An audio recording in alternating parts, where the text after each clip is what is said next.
Congressman, you were leading the push to expel Santos from Congress. I wonder what you expect from this House ethics investigation and what you think, in this context, true accountability looks like.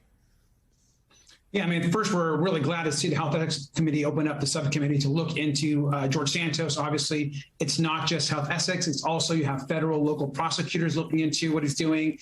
You have elections officials looking into what he's doing. Our bill to expel George Santos has over 36 co-signers already within the House. And so this is all moving in the right direction. George Santos is a liar. He's a fraud. He's defrauded his constituents. He's not representative, certainly, of the LGBTQ plus community. True accountability would be him resigning today.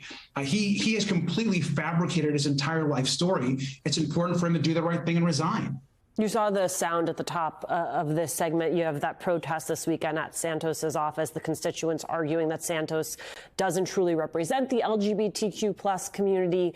He's aligned himself, as you know, with lawmakers who are aggressively pushing anti-LGBTQ legislation.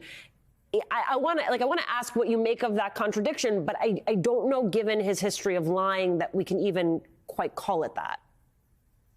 I think that's right. I mean, first, let's be honest. I mean, George Santos is cozying up to Marjorie Taylor Greene, who is completely just spews anti-LGBTQ and trans rhetoric and attacks trans people all the time.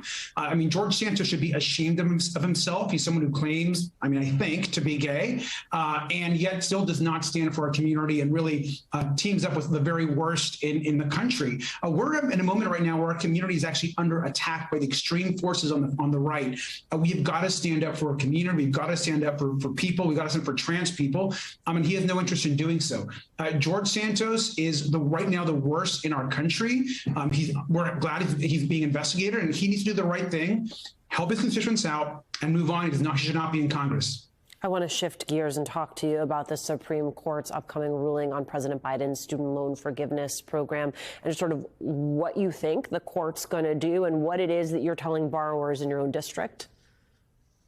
Well, look, I was a classroom teacher for 10 years before I even was mayor of my community. I've been an educator my whole life. I've seen students suffer taking out student loans to pay for rent, to pay for food on the table. We encourage kids to go to college and students to go and get an education, and we don't teach them financial literacy. And so eliminating some student burden, which is the proposal on the table, is the right thing to do.